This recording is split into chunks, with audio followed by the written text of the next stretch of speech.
So the project has gotten to the point where we need to, well, we don't need to do anything, but I want to modify my grass tufts. And I also have been promising you that I'm going to show you how to use this Flockbox. And you know, I shock myself a couple of times, and I want to make note that I spray bottled that thing with water. And you saw me do it on camera. You will see me do it on camera. And I shocked myself. It was no big deal. So, there's that. But if you get yourself a Flockbox, everybody talks about if you got a pacemaker, maybe you should consider wearing, you know, gloves, like, you know, dish soap, or the dishwashing gloves. I don't know, pair of rubber gloves, something. If I had a pacemaker, I'd listen to it, but I don't. I'm just naturally dumb.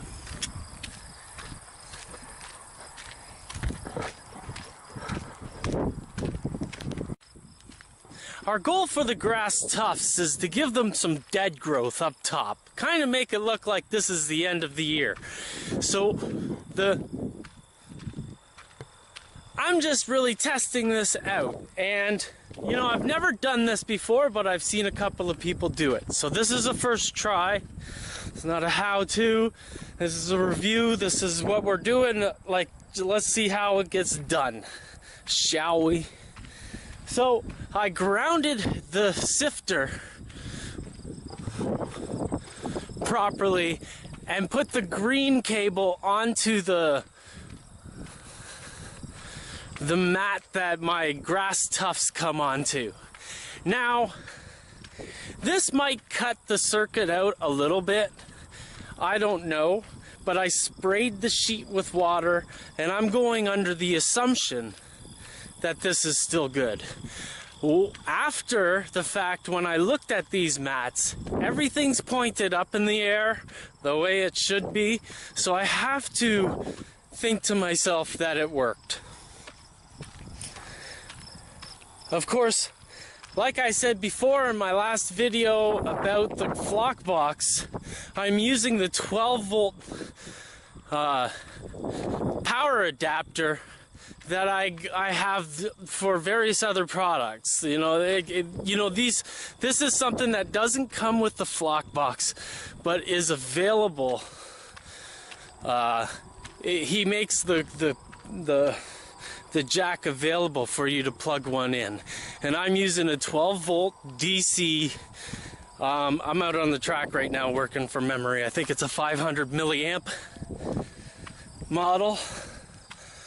Obviously, more milliamps will give you a more powerful circuit into this whole thing.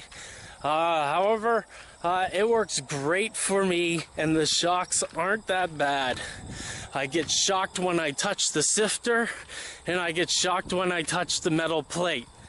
The best way to stop this is to pull the plug out of the wall. I learned the hard way. Now, when adding the glue to the grass tufts, I want to test at a later date. I've got a really diluted solution of matte medium, and it's super diluted. And I'm going to test it later to see if it actually sticks enough. I suspect it might. But for the purposes of this review, I'm going to do what everybody else did in the other videos I watched.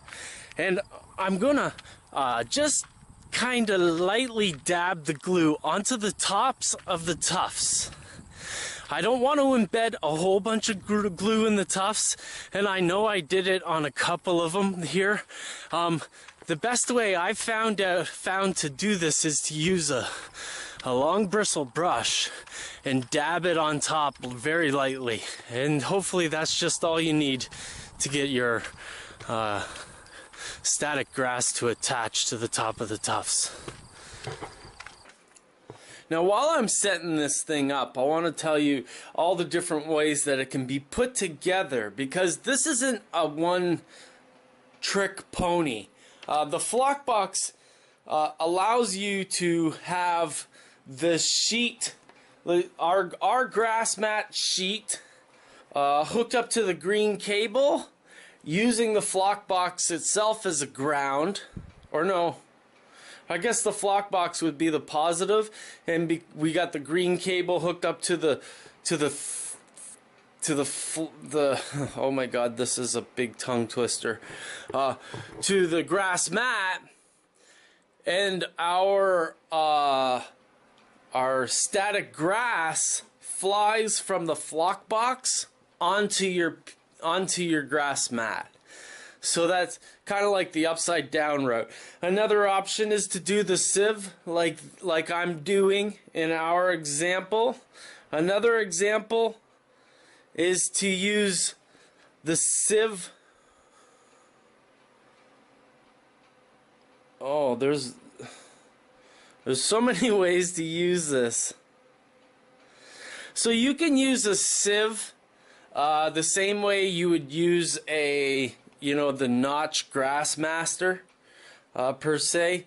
If you have a small sieve, you'd be able to use smaller areas. I see this Flockbox being perfect with a number of different attachments that you hook up to the ground and go for it.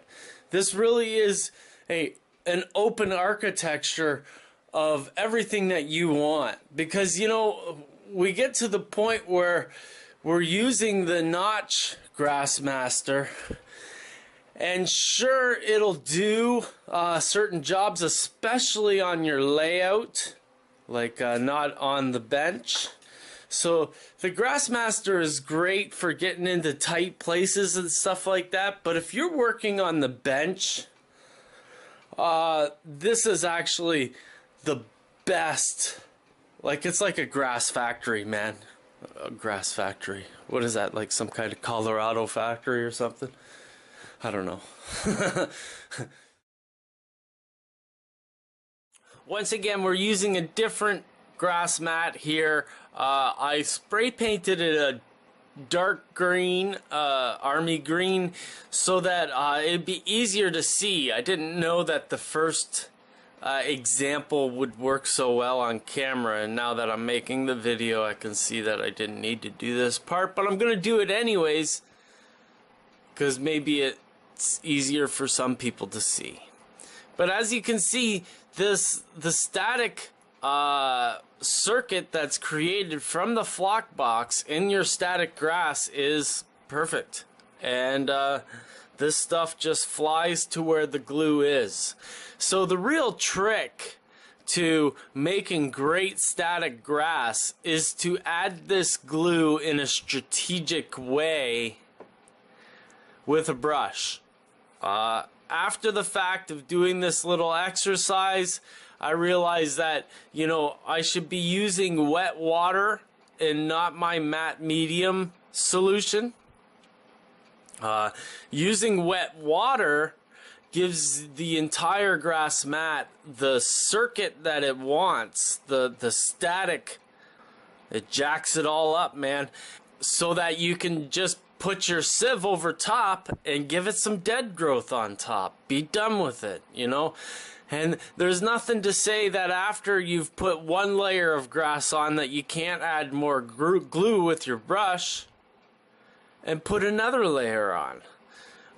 The thing is that with these grasses, it really does pop up from the layout and doesn't look the most realistic when these are super, super tall. Even if it is a scale height, the grass can look too tall still. And I think that's because historically we've never had layouts that had grass that came up from the ground. God forbid anybody would have to cut a HO scale lawn. But now we've got to consider that kind of stuff. Damn modernists. Getting these tufts on the layout is pretty easy. The part that's hard is kind of making it so that everything doesn't look like it's man-made, randomness. We're putting grass where people don't walk, So, you know, sometimes it's, you know, underneath the dock or just to the side of the dock. We don't want grass to be right beside where people are, because we don't want the grass to challenge their height. There's lots of things to consider when putting these grasses on the layout. And what I do to attach them on is to use my thinnest glue, my scenic glue.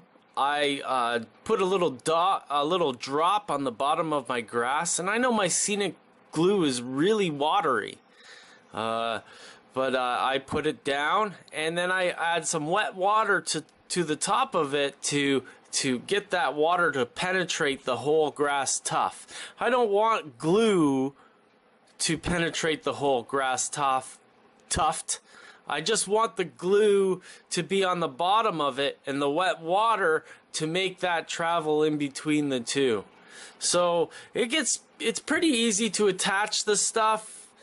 Glue work is a challenge to understand, and really something that you don't get until you have done it time and time again and have learned where the skeletons are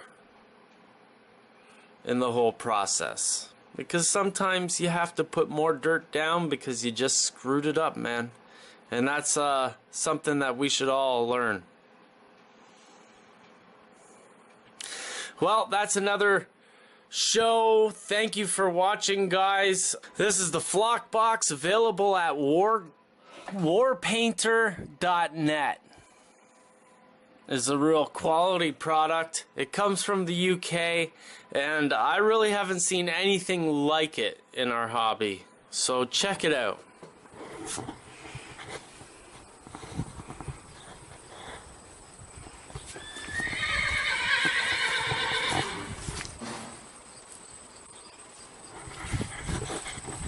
Hi, Rosie. How you doing, Rosie?